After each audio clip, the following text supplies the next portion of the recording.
കേരളത്തിൻ്റെ സാധാരണക്കാരായിരിക്കും ജനങ്ങൾ കുറേ കപ്പയും വാഴയും ചേമ്പും ചേനയും നട്ട് കഴിയുമ്പോൾ വളരെ അതൊരു വിളവ് ലഭിക്കും എന്ന് പറഞ്ഞ് നമ്മളെല്ലാം നട്ടു വെക്കും. കുറേ കാലം കഴിയുമ്പോൾ അത് പന്നി കയറി അത് കപ്പയെല്ലാം നശിപ്പിക്കും. അപ്പോൾ നമ്മുടെ പ്രതീക്ഷകളെല്ലാം നഷ്ടപ്പെടും.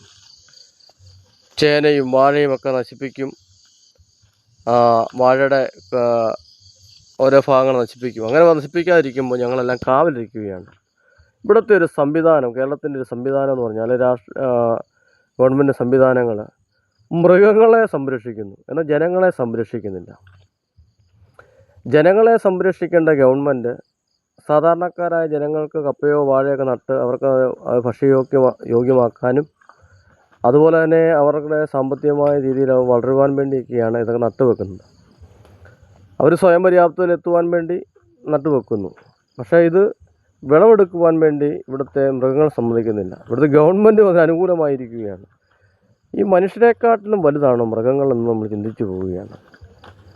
മൃഗങ്ങളെ കൊന്നെടുക്കണമെന്ന് നമ്മൾ പറയുന്നില്ല, മറിച്ച് ഇതൊക്കെ പാർക്കുന്ന ഏരിയകളൊക്കെ തരംതിരിച്ച്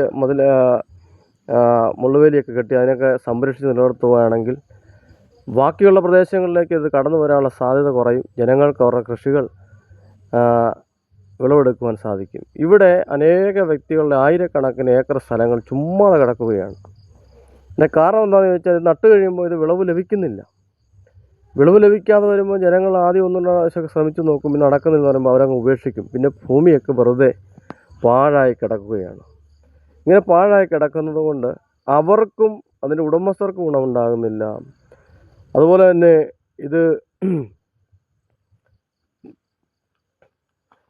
ഇവിടുത്തെ സമൂഹത്തിന് ഗുണമാകുന്നില്ല, കച്ചവടക്കാർക്ക് ഗുണമാകുന്നില്ല, ഉടമസ്ഥന് ഗുണമാകുന്നില്ല. അങ്ങനെയൊക്കെ ആയി തീർന്നിരിക്കുന്നു ഇവിടുത്തെ സംവിധാനം. കേരളത്തിൻ്റെ സംവിധാനം എന്ന് പറയുന്നത് ആർക്കാണ് ഇവർ ഈ സംരക്ഷണം കൊടുക്കുന്നതെന്ന് പലപ്പോഴും ചിന്തിച്ചു പോകാറുണ്ട്. മൃഗങ്ങൾക്കാണോ, അതോ മനുഷ്യനാണോ, അതോ ഇവിടുത്തെ ജനവിഭാഗങ്ങൾ എന്നും ഇങ്ങനെ അരാജകത്വത്തിൽ കഷ്ടതയിൽ കൂടി നീങ്ങണമെന്നാണ് ഇവിടുത്തെ ഗവൺമെൻറ് ആഗ്രഹിക്കുന്നത്? സാധാരണക്കാർക്ക് വേണ്ടിയാണ് ഞങ്ങൾ കാവലിരിക്കുന്നത്. ഞങ്ങളുടെ കൃഷി വിളവ് എടുക്കുവാൻ വേണ്ടി ഞങ്ങൾ ഇരിക്കുമ്പോൾ പന്നി വന്ന് നശിപ്പിക്കാതിരിക്കാൻ വേണ്ടി ഞങ്ങൾ രാത്രി കാലങ്ങളിൽ കാവലിരിക്കുകയാണ്. നിങ്ങൾ ഇതൊക്കെ ചിന്തിക്കുവാൻ വേണ്ടിയാണ് ഈ വീഡിയോ ഇടുന്നത്.